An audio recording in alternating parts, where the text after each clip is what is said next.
It's Guy talking about the stigma and discrimination that not only surrounds drug users, but also surrounds harm reduction services like SCS's, supervised consumption rooms, or overdose prevention sites. And this is just worldwide. I know there's many challenges in many communities, and how society views them is if there's a supervised consumption site put in your area, this will attract more drug using and in fact more drug users. Well, listen, I mean, for me, if you think about it, I could just picture a couple sitting around their table reading the morning paper and having some breakfast and finding out the supervised consumption site exists in their area and decide to go on down and inject heroin. I mean, it's ridiculous to think like that. It's not going to happen. These sites are, put in areas where there's a high concentration of either overdose or the drug using community.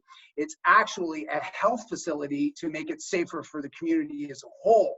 And yet society, wants to, publicly say, yes, we support helping people who use drugs. However, just don't help them in our area.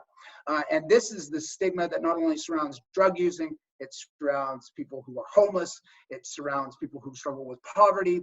And what this stigma and discrimination does is it drives people further into isolation, and it doesn't show us as people. I mean, where's the humanity from people?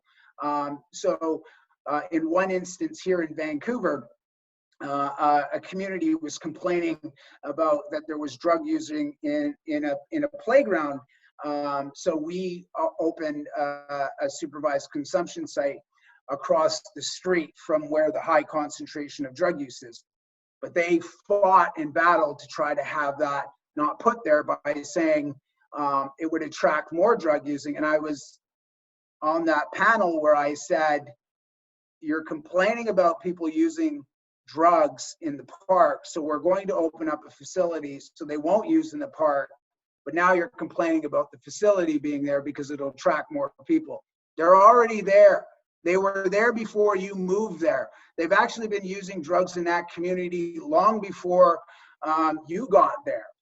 And so what this does is, and this is just implemented, worldwide. This stigma, this discrimination actually kills drug users. It's just as deadly as the drugs themselves. We as a society modify our brains with drugs. We use caffeine, alcohol, illicit substances. We've just created this artificial diversion of what drugs are socially acceptable and what drugs are not. And this is that stigma and discrimination that's literally killing people. If somebody is drinking alcohol, that's a drug. And you are discriminating against people using illicit drugs.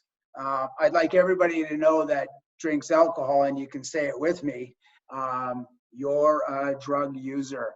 It's okay. People use drugs. We need to support people that are using drugs instead of creating this stigma and discrimination that actually kills them. I know my friends out in Scotland who have been arrested for trying to put an OPS or a mobile van for people to actually come inside. People often complain about people seeing people on the street. And then when we as a society or as a government try to help them, or as a harm reduction service, then they complain about that. It's not going to go away. Then you hear, no, they should be in jail, more enforcement. Well, if you look around, law enforcement has done absolutely nothing, and they'll be the first to tell you that they can't arrest their way out of it anyway. It just continues to get bigger and bigger. And until we look at ourselves as a society and start to say, okay, what's wrong? What's wrong is that we're biased and judgmental towards people who use drugs, and we really need to change that perspective. We need to actually start supporting drug users, because the health consequences that not only impacts them, but it also impacts us as a community, us as a society, our health services. And people are dying literally everywhere. from drug overdose. These facilities actually save people's lives, but not only save them, they actually change them, because I was brought back to life 6 times in one of these facilities. And the life that I live today with my 3 beautiful children, they wouldn't be here. My family wouldn't be here.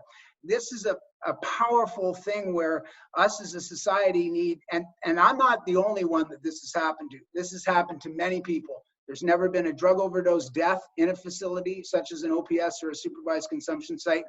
They provide safer drug use for people using drugs, which makes our communities safer.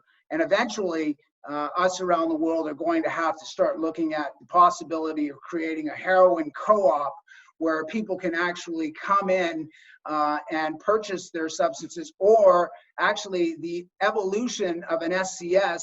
We should just be giving people that use OPSs and SCSs around the world safer pharmaceutical alternatives, because we have these beautiful health facilities but allow people to bring in their contaminated drugs that cause overdose. That doesn't make sense. Why wouldn't we give people that are using drugs the safer version of those drugs and start building a relationship and supporting people where they're at? Because I'll tell you, what people are doing today doesn't mean that they'll do the same thing tomorrow. People change, people want to change, people don't always want to use drugs, or people will minimize their drug use. The way it's going right now, it's just exacerbated the challenges in people's lives with poverty, homelessness, drug addiction, substance use disorder. And what these facilities do is they build that human connection, which can change the direction and improve the quality of people's lives. And I am very optimistic the way things are pushing, and the way that everybody out there around the world is pushing for this.